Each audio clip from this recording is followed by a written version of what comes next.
Good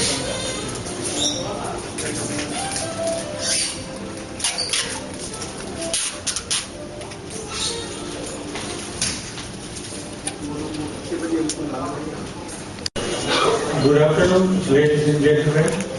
We are starting the program. In the outset, I request our President, Arun Saab, to present the budget while presenting the budget for the 15-16, the Indian economy was not in good health. Fiscal deficit at 4.1%, increasing subsidies at 1.23 lakh crores, CPI inflation at over 5%, and sharp fall to 30% in domestic savings, high employment, etc. marked the economic scenario. In this backdrop, the people and the market were working on a couple of assumptions. Capital expenditure of the government would be raised considerably, particularly on highways, rural road, housing, etc., which would have a positive impact on the construction sector, engineering and input providing industries like cement, steel, plastic, textiles, etc.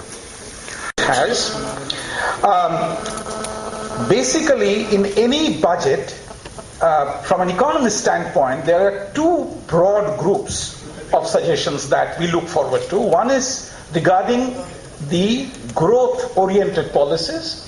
The other is regarding welfare policies. And of course, these two policies are not mutually inconsistent, but at the same time, since it's just about revenue and expenditure for an economy over a short period of time, so we are worried sometimes about the expenditure part of it when it actually, basically binds the government to undertake certain kind of welfare initiatives. In that respect, I shall first talk about the welfare initiatives. Now, independent of the budget, by the way, the Jan Dhan Yojana as well as the Swachh Bharat Abhiyan, both are great initiatives that we care to sort of look upon, and that is a problem. So this is a good start. I think that eventually, that we would be more used to this kind of mechanisms.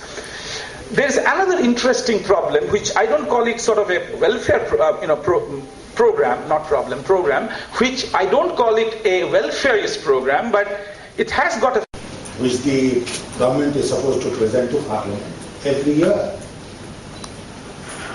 In course of time, the opportunity has also been sought to be used to make some announcements about government policy.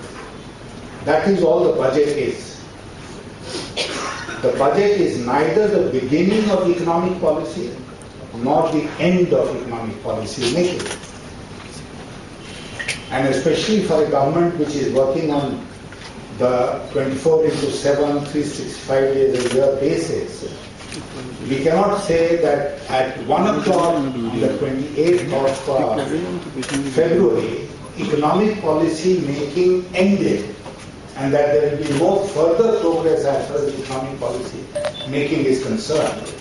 And therefore, anyone who thought or who is thinking that the budget should have done this or that and is feeling disappointed, I would only like to say, wait, there is a tomorrow.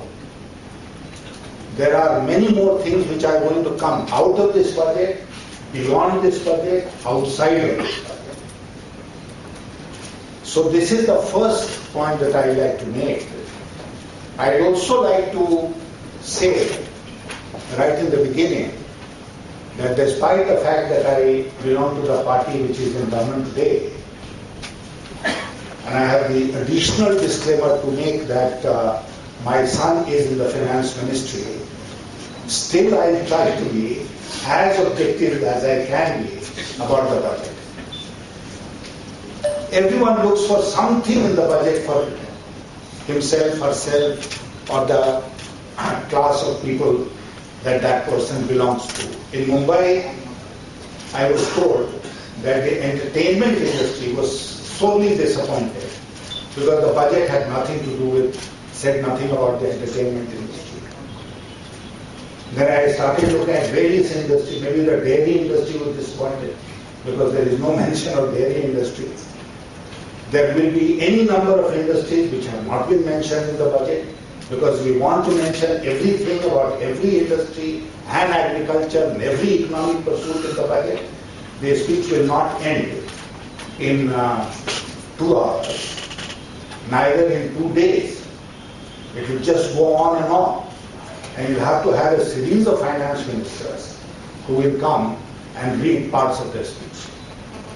The speech highlights only some of the things that the finance minister does, and the speech has to be read carefully. Some of us don't. Even I have not read the speech. I mean, when the professor, for instance, referred to the Mudra Bank, then the point that he made was that it is only for SC/ST, and entrepreneurship is not confined, even MSME sector, only to the SC/ST.